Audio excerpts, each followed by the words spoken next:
So, to begin this message, I want to say that I am extremely nervous here. I have done my share of trying to post videos, and I looked for success in all the wrong places in all the wrong ways. So, I'm also kind of embarrassed that I have to use Gemini to make sure that what I'm saying ends up coming across the way I want it to. I feel like I should be better than that. But I used Gemini, and we created a script together, and I'm going to go through and I'm going to read it.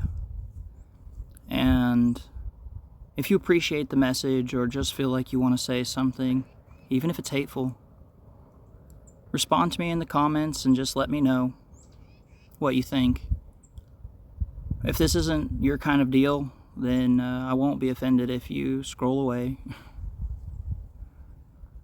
So let's get into it. I've spent years, this is what I was talking about. I've spent years deleting every video with my face because in it because I was embarrassed. I didn't think I had the talent to be here. But tonight, standing here on Bromide Hill, the message is more important than the fear. I'm showing you my face and I'm showing you my notes, Gemini, because I'm done hiding. We've all heard it. You can't pour from an empty cup, but they're wrong. They are. The hardest part of being human, I don't know what just happened there. Let me figure out how to do this again. Camera.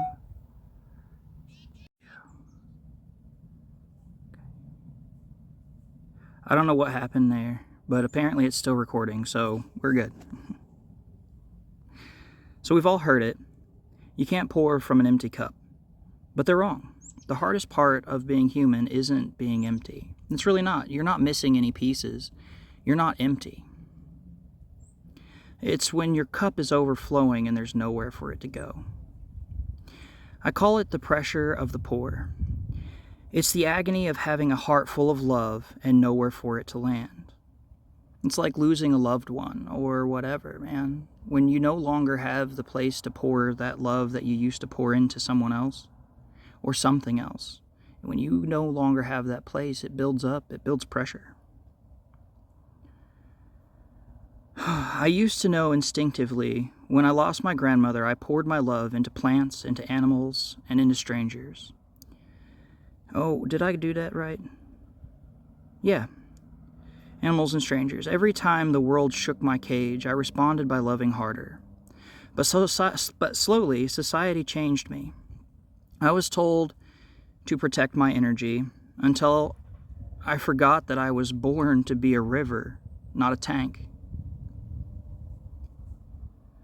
I'm feeling the weight of this pressure right now because the situation that I'm in, because of the situation that is almost too crazy, to believe. It really is. Like my life right now reads like a terrifying Shakespearean trauma play, like tragedy. My father, a man who has been a narcissist on steroids since the day I was born, has found a new way to get me. He's a kind of person. Let's see, where is it?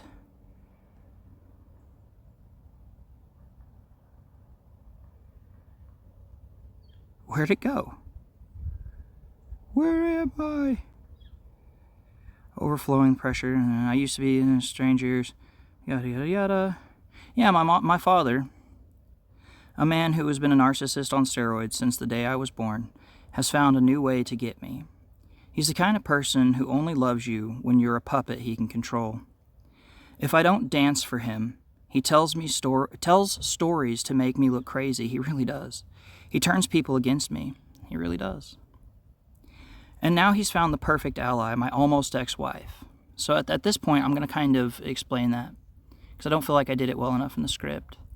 So I didn't realize that I was married to an extreme narcissist because I was kind of used to it. I grew up with narcissistic people in my life.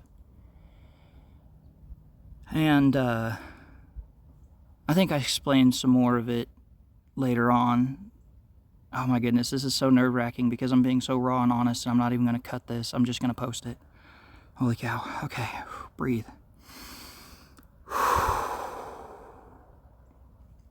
My almost ex-wife. She took my children when she had a disagreement with me. I actually was tired of the narcissistic crap, and she I'd been asking her for months for a peaceful divorce, and she ended up, instead of doing that, she ended up doing everything she could at the last minute when she figured out she couldn't control me to destroy my life. She's still trying. She took my children, moved them away, and has completely cut off my ability to even talk to them. She's convinced my father that I've done things I'd be in prison for if they were even 1% true. She's poisoned the well, and he's the one holding the bucket, and he really is. This Christmas, they've set the ultimate trap.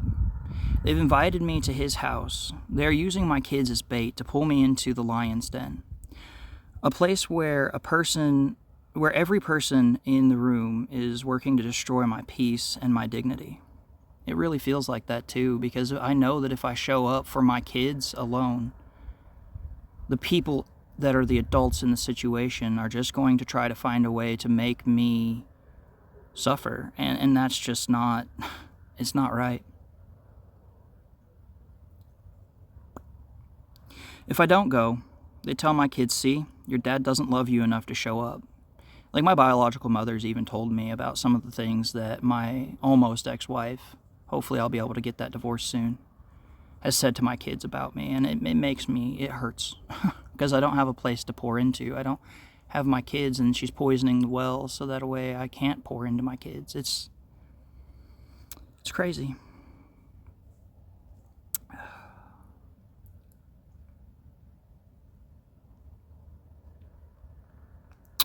But if I do go, I'm walking into a house of mirrors where they can twist anything I say or do. They aren't just blocking my pour, they're trying to use it to drown me. But you can't stop a river by building a wall. If I can't pour into my kids in that house without losing my soul, I will reroute the flow. I am pouring that love back into the father I am becoming. I am parenting myself. I am healing my own life so that when my kids are old enough to see the truth, they find a man who is whole, a man who refused to let the world turn his heart into a desert.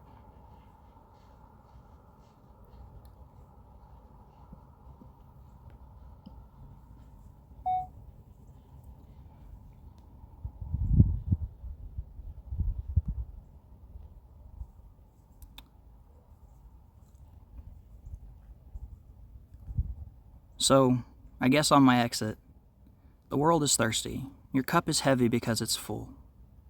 You don't have a place to put all that love and energy, whatever it was that's taken from you. Whatever thing that you are suffering from right now.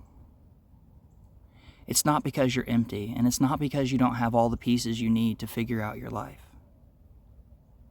It's because you don't have something that you are pouring into anymore. It's because you're not able to pour into something the way you want to.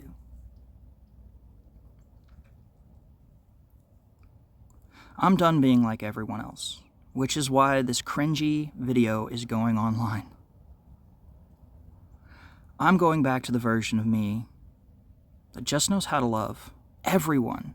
And even today, I have made it a point that every single soul that I meet, every person that I come in contact with, all the things I do on my job, I'm going to pour into everything I do with as much love as I can, because it doesn't matter what comes back to me.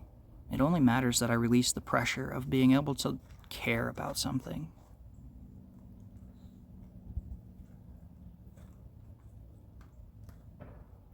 I'm done deleting. I'm hitting save.